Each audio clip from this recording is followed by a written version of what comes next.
আর সেই গোপন ঘরটা এখন আমাদের পারিবারিক লাইব্রেরি হয়ে গেছে। সেখানে আমরা পুরাতন বই আর ডায়েরিগুলো সংরক্ষণ করে রেখেছি। পরবর্তী প্রজন্মের জন্য আমাদের পারিবারিক ইতিহাস সংরক্ষিত থাকবে। কিন্তু এই গল্পের আরও একটা অদ্ভুত দিক ছিল যা আমি এখনও বুঝতে পারি না। সেই গোপন ঘরে আমরা আরও কিছু অদ্ভুত জিনিস পেয়েছিলাম। কিছু পুরাতন ছবি যেগুলোতে দেখা যাচ্ছিল আমাদের পূর্বপুরুষদের। একটা ছবিতে দেখলাম প্রদীপের দাদার সাথে একজন সুন্দরী মহিলা। কিন্তু সেই মহিলাকে দেখতে অবিকল আমার মতো, যেন আমি সেই ছবিতে আছি। এটা দেখে আমি অবাক হয়ে গেলাম। প্রদীপকে দেখালাম ছবিটা। সেও অবাক হয়ে বলল, সুমিত্রা, এই মহিলাকে দেখতে তোমার মতোই। কিন্তু এই ছবি তো আমার দাদার আমলের গু। আমরা বুঝতে পারলাম না কি করে এমন হতে পারে। আমি ডায়েরিতে আরও খুঁজে দেখলাম। পেলাম যে প্রদীপের দাদার একজন প্রেমিকা ছিল যার নাম ছিল সুমিত্রা। তিনি তাকে খুব ভালোবাসতেন। কিন্তু পরিবারের বিরোধিতায় তারা বিয়ে করতে পারেননি। ডায়েরিতে আরও লেখা ছিল যে দাদা তার প্রেমিকা সুমিত্রার জন্য এই গুপ্তধন সংগ্রহ করেছিলেন। তিনি চেয়েছিলেন তাকে দিয়ে তার সাথে পালিয়ে বিয়ে করতে। কিন্তু সেই সুমিত্রা হঠাৎ করে অদৃশ্য হয়ে যান। এই তথ্য জানার পর আমার মনে আরও কৌতূহল জাগল। আমি ভাবলাম, এটা কি কোনো কাকতালীয় ব্যাপার নাকি সত্যিই কোনো রহস্য আছে। আমি প্রদীপকে বললাম, আমরা আরও খোঁজ করি। আমরা সেই গোপন ঘরে আরও গভীরভাবে খোঁজ করলাম। পেলাম আরও কিছু পুরাতন কাগজপত্র। একটা কাগজে লেখা ছিল একটা অদ্ভুত কাহিনী। লেখা ছিল যে সেই সুমিত্রা আসলে এক জাদুকরী নারী ছিলেন। সেই কাগজে আরও লেখা ছিল যে তিনি বিভিন্ন যুগে বিভিন্ন রূপে এসেছেন। প্রতিবার তিনি এই পরিবারের কোনো না কোনো পুরুষের প্রেমে পড়েছেন। কিন্তু কোনো কারণে তাদের মিলন হয়নি। এই তথ্য পড়ে আমার গায়ে কাঁটা দিয়ে উঠল। আমি ভাবলাম, এটা কি আমার ক্ষেত্রেও ঘটছে? আমি কি সত্যিই সেই জাদুকরী নারীর পুনর্জন্ম? প্রতিরাতে বই পড়তে পড়তে সোফাতেই ঘুমিয়ে গিয়েছিলাম। বইটা আমার বুকের উপর খোলা ছিল। গভীর ঘুমেছিলাম। হঠাৎ কপালে কোমল একটা স্পর্শ পেলাম। চোখ খুলে দেখি ছেলে আমার কপালে আস্তে একটা চুমু দিয়েছে। আমি ঘাবড়ে গিয়ে উঠে বসলাম। বললাম, কি করলি? সে হেসে বলল, মা, তুমি এত সুন্দর করে ঘুমাচ্ছিলে যে নিজেকে সামলাতে পারিনি। আমি বইটা সরিয়ে বললাম, এখন ঘুমানোর সময় হয়ে গেছে। কিন্তু সে আমার পাশে বসে থাকল। সে আমার চুলে হাত বুলিয়ে বলল, মা, তুমি ঘুমের মধ্যে রানীর মতো দেখাচ্ছিলে। আমি উঠে যেতে চাইলাম। কিন্তু সে আমার হাত ধরে বসিয়ে রাখল। বলল, মা, তুমি আমার রানী। আমি তোমাকে রানীর মতোই ভালোবাসি। তার কথায় আমার বুকটা ধুকপুক করতে লাগল। সে আরও বলল, মা, আমি তোমাকে স্ত্রী হিসেবে পেতে চাই। তুমি আমার রানী হয়ে থাকো। সোফায় খোলা বইয়ের পাতা বাতাসে উঠছিল। আমি কোনো কথা বলতে পারছিলাম না। তার কথায় আমার হৃদস্পন্দন বেড়ে গেল। আমি বললাম, রাহুল, তুমি কি বলছ? এটা ঠিক না কি? কিন্তু সে আমার মুখের কাছে মুখ নিয়ে এসে ফিসফিস করে বলল, মা, আমি জানি তুমিও আমাকে ভালোবাসো। আমি দেখেছি তুমি কেমন করে আমার দিকে তাকাও। আমি তার হাত সরিয়ে দিয়ে উঠে দাঁড়ালাম। বললাম, না রাহুল, এসব কথা বলো না। আমি তোমার মা। সে আমার পিছন পিছন এসে বলল, কিন্তু মা, আমার কাছে তুমি শুধু মা নও।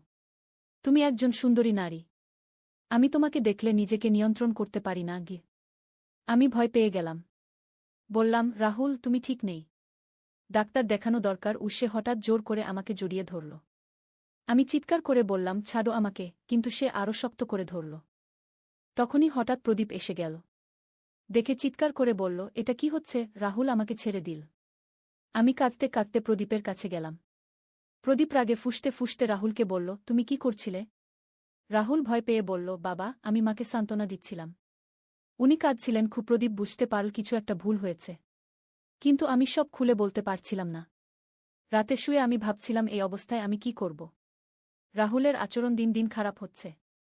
আমি ভয় পাচ্ছি সে আরও কিছু করতে পারে। পরের দিন সকালে রাহুল আমার কাছে এসে বলল, মা, গতকাল আমার মাথা খারাপ হয়ে গিয়েছিল। আমি দুঃখিত। আমি স্বস্তির নিঃশ্বাস ফেললাম। ভাবলাম হয়তো সে বুঝতে পেরেছে। কিন্তু আমার ভুল ভাঙল যখন সে আমার হাতে একটা চিঠি দিল। চিঠিতে লিখেছিল, প্রিয় রানীমা, আমি তোমাকে ভালোবাসি। তুমি আমার স্বপ্নের নারী। আমি জানি এটা ভুল, কিন্তু আমি নিজেকে থামাতে পারি না। আমি চিঠিটা পড়ে কাঁপতে শুরু করলাম। এই গল্পটি সম্পূর্ণ শুনলে আপনাদের পানি অটোমেটিক বের হয়ে যাবে। যত দ্রুত সম্ভব হাতের কাছে টিস্যু নিয়ে বসে পড়ো। বিছানার চাদর যেন নষ্ট না হয় সেটা সম্পূর্ণ খেয়াল রাখার অনুরোধ জানিয়ে গল্পটি এখন শুরু করব। তার আগের সর্বশেষ অনুরোধ, দয়া করে এমন পানি বের করার গল্প নিয়মিত শুনতে আমাদের চ্যানেলটি সকলেই সাবস্ক্রাইব করুন। ধন্যবাদ। হ্যালো বন্ধুরা, আমার নাম সুমিত্রা সেন। আমার বয়স ৪৪ বছর। আমার স্বামীর নাম প্রদীপ সেন, বয়স ৪৭ বছর। আমাদের ২ সন্তান, রাহুল আর পূর্ণিমা। রাহুল ২১ বছর বয়সী, ইউনিভার্সিটিতে পড়ে। পূর্ণিমা ১৪ বছর বয়সী, হাই স্কুলে যায়। আমি চিঠিটা ছিঁড়ে ফেলে দিলাম। তারপর রাহুলকে ডেকে বললাম, রাহুল, তুমি এসব কি লিখছ? তোমার মানসিক অবস্থা ঠিক নেই। রাহুল কান্নার ভান করে বলল, মা, আমি কি ভুল করেছি তোমাকে ভালোবেসে? আমি রাগে ফুঁসতে ফুঁসতে বললাম, হ্যাঁ, এটা ভুল। আমি তোমার মা। এসব কথা আর কখনো বলো না। রাহুল তখন আমার পা জড়িয়ে ধরে বলল, মা, আমি ছোটবেলা থেকেই তোমাকে অন্যরকম ভালোবাসি। আমি কিছু করতে পারি না। আমি তাকে সরিয়ে দিয়ে বললাম, রাহুল, তুমি সাইকিয়াট্রিস্ট দেখাবে। এই মানসিক অবস্থা নিয়ে থাকতে পারো না। রাহুল উঠে দাঁড়িয়ে বলল, ঠিক আছে মা, আমি চেষ্টা করব নিজেকে নিয়ন্ত্রণ করতে। কিন্তু পরের দিন আরও অদ্ভুত ঘটনা ঘটল। আমি বাথরুমে গোসল করছিলাম। হঠাৎ দরজায় নক শুনলাম। ভাবলাম পূর্ণিমা হবে। বললাম, একটু অপেক্ষা করো। কিন্তু দরজার নক বেড়ে গেল। আমি রাগ করে দরজা খুলে দিলাম। দেখি রাহুল দাঁড়িয়ে আছে। আমি চিৎকার করে বললাম, তুমি এখানে কি করছো? রাহুল ভীত গলায় বলল, মা, আমি ভুলে এসেছি। মনে করিনি তুমি গোসল করছো। আমি তাড়াতাড়ি দরজা বন্ধ করে দিলাম। কিন্তু মনে সন্দেহ হলো সে ইচ্ছা করেই এসেছে। আমি গোসল শেষ করে বেরিয়ে এলাম। রাহুলকে দেখলাম আমার ঘরের বাইরে দাঁড়িয়ে আছে। সে আমার কাছে এসে বলল, মা, তুমি খুব সুন্দর লাগছ। আমি তাকে চড় মারলাম। বললাম, তুমি পুরোপুরি পাগল হয়ে গেছ। রাহুল গাল চেপে ধরে বলল, মা, আমাকে মারো না। আমি তোমাকে ভালোবাসি। আমি বুঝতে পারলাম পরিস্থিতি আমার হাতের বাইরে চলে যাচ্ছে। আমি প্রদীপকে সব কিছু বলার সিদ্ধান্ত নিলাম। সেদিন সন্ধ্যায় প্রদীপ অফিস থেকে ফিরলে আমি তাকে সব খুলে বললাম। প্রদীপ শুনে প্রথমে বিশ্বাস করতে পারল না। বলল, সুমিত্রা, তুমি নিশ্চয়ই ভুল বুঝেছ। আমি বললাম, না প্রদীপ, আমি ঠিকই বুঝেছি। রাহুলের মানসিক সমস্যা হয়েছে। প্রদীপ রাহুলকে ডেকে নিয়ে কথা বলল। রাহুল প্রথমে অস্বীকার করল। কিন্তু যখন প্রদীপ চাপ দিল তখন সে সব স্বীকার করল। বলল, বাবা, আমি মাকে অন্যরকম ভালোবাসি। আমি এই অনুভূতি নিয়ন্ত্রণ করতে পারি না। প্রদীপ রাগে অগ্নিশর্মা হয়ে গেল। রাহুলকে চড় মারল। বলল, তুমি কি বলছ? তুমি কি পাগল হয়ে গেছ? রাহুল কান্নায় ভেঙে পড়ল। বলল, বাবা, আমি সাহায্য চাই। আমি এই অনুভূতি থেকে মুক্তি চাই। আমরা পরের দিনই রাহুলকে একজন সাইকিয়াট্রিস্টের কাছে নিয়ে গেলাম। ডাক্তার রাহুলের সাথে অনেকক্ষণ কথা বলল। তারপর আমাদের বলল, এটা একটা মানসিক বিকার। চিকিৎসা করলে ভালো হয়ে যাবে। ডাক্তার আরও বলল, কিশোর বয়সে হরমোনাল চেঞ্জের কারণে এমন হতে পারে। কিন্তু এটা স্বাভাবিক নয়। থেরাপি আর ওষুধ দিয়ে নিয়ন্ত্রণ করা যাবে। আমরা স্বস্তি পেলাম। রাহুলের চিকিৎসা শুরু হল। প্রথম কয়েকদিন সে খুব বিষণ্ণ ছিল। আমার সামনে আসতেই চাইত না। আমিও তার থেকে দূরত্ব বজায় রাখার চেষ্টা করতাম। কিন্তু একদিন রাহুল আমার কাছে এসে বলল, মা, আমি দুঃখিত। আমি জানি আমি খুব খারাপ কাজ করেছি। কিন্তু ডাক্তার বলেছেন এটা একটা রোগ। আমি ভালো হওয়ার চেষ্টা করছি। আমি তার কথায় মুগ্ধ হলাম। বুঝলাম সে সত্যিই অনুশোচনা করছে। আমি তাকে মাথায় হাত বুলিয়ে দিলাম। বললাম, রাহুল, তুমি আমার সন্তান। আমি তোমাকে ভালোবাসি। তুমি সুস্থ হয়ে উঠবে। কিন্তু সেদিন রাতে আবার অদ্ভুত কিছু ঘটল। আমি ঘুমিয়েছিলাম। হঠাৎ অনুভব করলাম কেউ যেন আমার পাশে বসে আছে। চোখ খুলে দেখি রাহুল আমার বিছানার পাশে বসে আমার দিকে তাকিয়ে আছে। আমি ঘাবড়ে গিয়ে উঠে বসলাম। বললাম, রাহুল, তুমি এখানে কি করছো? রাহুল ফিসফিস করে বলল, মা, আমার ঘুম আসছে না। তোমার কাছে থাকলে ভালো লাগে। আমি তাকে বললাম, তুমি তোমার ঘরে গিয়ে শো। এখানে থাকা ঠিক না। কিন্তু রাহুল উঠল না। বলল, মা, আমি শুধু তোমার পাশে শুয়ে থাকব। কিছু করব না। আমি দৃঢ় গলায় বললাম, না, এখনই তোমার ঘরে চলে যাও। রাহুল তখন উঠে গেল। কিন্তু যাওয়ার সময় বলল, মা, আমি তোমাকে ছাড়া বাঁচতে পারব না। পরের দিন আমি এই ঘটনা প্রদীপকে বললাম। প্রদীপ ডাক্তারের সাথে যোগাযোগ করল। ডাক্তার বলল, রোগী এখনও পুরোপুরি সুস্থ হয়নি। আরও সতর্ক থাকতে হবে। তাকে একা রাখা যাবে না।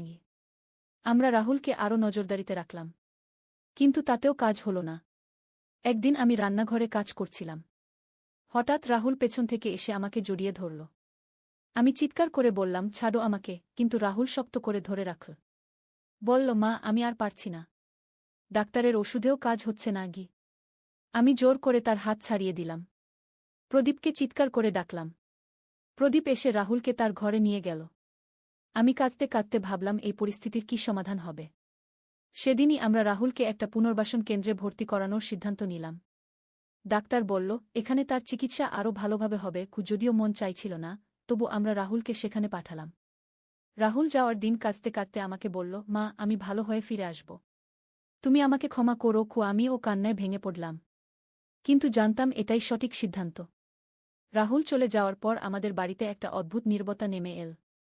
পূর্ণিমা মাঝে মাঝে জিজ্ঞেস করত, মা, ভাই কেন এখনো ফিরে এলো না? আমি বলতাম, ভাই একটু অসুস্থ। সুস্থ হলেই ফিরে আসবে। 3 মাস পর রাহুল বাড়ি ফিরল। তাকে দেখতে অনেকটাই স্বাভাবিক লাগছিল।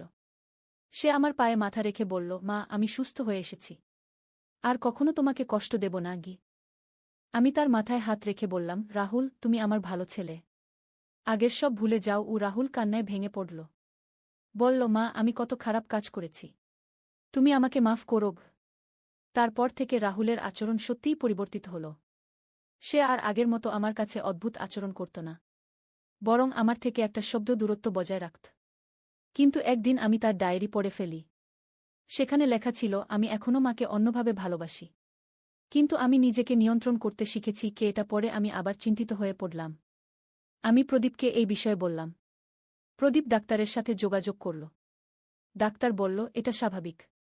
রোগী পুরোপুরি সুস্থ হতে সময় লাগে, কিন্তু সে এখন নিজেকে নিয়ন্ত্রণ করতে পারছে, এটাই ভালো লক্ষণ। দিন যেতে থাকল। রাহুল ধীরে ধীরে স্বাভাবিক জীবনে ফিরে এল। কিন্তু আমি লক্ষ্য করতাম সে মাঝে মাঝে আমার দিকে অদ্ভুত চোখে তাকাত, যদিও কিছু বলত না। একদিন সে আমার কাছে এসে বলল, মা, আমি তোমার জন্য একটা বিশেষ উপহার এনেছি। আমি ভাবলাম সে হয়তো কোনো ছোট্ট কিছু এনেছে, কিন্তু যা দেখলাম তা দেখে আমার চোখ কপালে উঠে গেল।